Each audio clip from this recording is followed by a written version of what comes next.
बच्चों, let's read out the question. CrH2O6Cl3, atomic number for Cr is 24, has a magnetic moment 3.83 bm. The correct distribution of 3d electrons in chromium of the complex is. First option is 3d1 x square minus y square, 3d1 z square, 3d1 xz. Second option 3d1 xy, 3d1 x square z, x square minus y square, 3d1 yz. Third option xy, 3d1 zy, 3d1 xz. Fourth option 3d1 xy, 3d1 yz and 3d1 z square. सो आपको यहाँ पे एक complex दे रखा है, coordination entity given है आपको, that is CrH2O6Cl3, जिसमें magnetic movement आपको गिवन है. आपको ये बताना है कि कितने नंबर ऑफ इलेक्ट्रॉन जो है वो 3d ऑर्बिटल में है, तो कैसे कंट्रीब्यूशन होगी, x square minus y square में होगी, जेड स्क्वायर में होगी, एक्स जेड में होगी, वाई जेड में होगी, या फिर एक्स वाई जेड में होगी. तो आपको इसमें ये चीज बतानी है. तो सबसे पहले तो हम इसके की कॉन्सेप्ट की बात कर लेते हैं. की कॉन्सेप्ट, मैग्नेटिक मूवमेंट क्या होता है हमारा? Magnetic movement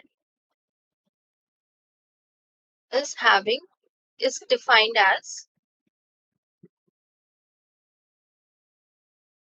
number of unpaired electrons present. Number of unpaired electrons present in number of unpair electrons present होंगे, वो क्या बताता है, आपके मैग्नेटिक मूवमेंट को एक्सप्लेन करता है. कैसे करता है? इसके लिए जो हम फॉर्मूला पढ़ते हैं, that is mu is equal to under root n bracket n plus 2. तो n is the number of unpaired electrons. Second concept ये तो था पहले कॉन्सेप्ट की, जो कि आपको ऑलरेडी गिवन है. मैग्नेटिक मूवमेंट कितना है इसका? 3.83.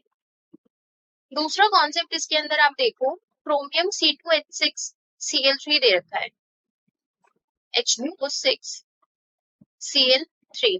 ये वाला जो कॉम्प्लेक्स है आपका, इसके अंदर बेसिकली क्या है? ये आपका ऑक्टाहेड्रल कॉम्प्लेक्स है. क्या है ये? आपका ऑक्टाहेड्रल कॉम्प्लेक्स है. अगर ये ऑक्टाहेड्रल कॉम्प्लेक्स है, तो जब हम इसके अंदर डी ऑर्बिटल्स की फिलिंग करते हैं, यानी कि अगर मैं इसकी स्प्लिटिंग एनर्जी का डायग्राम बनाऊं, तो ये कुछ इस टाइप से बनेगा.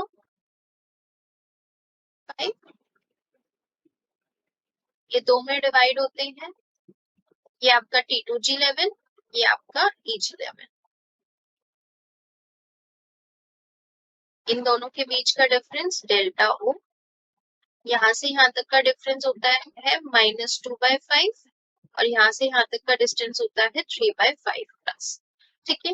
तो अब आप देखो, जब हम इसमें एंटिटीज फिल करते हैं, ये वाली जो एंटिटी होती है, ये होती है आपकी XY, this is YZ, this is XZ, dx square minus y square, और ये आपका होता है dz स्क्वायर.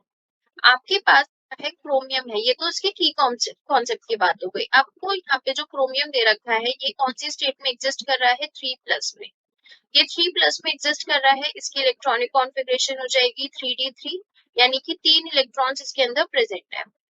तो 3 इलेक्ट्रॉन्स, और ये तीनों इलेक्ट्रॉन्स आपके कहाँ जाएंगे? T2G में ही जाएंगे. क्यों? क्योंकि H2O जो है वो आपका क्या है? वीक फील्ड लिगेंड है. Weak field ligand. तो सबसे पहले क्या होगा? T2G हाफ फिल्ड होगा, फिर EG हाफ फिल्ड होगा. तो वीक फील्ड लिगेंड की वजह से T2G में ही सारे इलेक्ट्रॉन्स जो है वो यहीं पे रह गए. तो यहाँ पे आप देखो, जब T2G के अंदर सारे इलेक्ट्रॉन्स हैं, तो जो आपका इसके अंदर 3D के जो इलेक्ट्रॉन्स की कंट्रीब्यूशन रहेगी, वो क्या रहेगी? एक इलेक्ट्रॉन है आपका किसमें? XY में. दूसरा इलेक्ट्रॉन है आपका, एक ही इलेक्ट्रॉन है YZ में.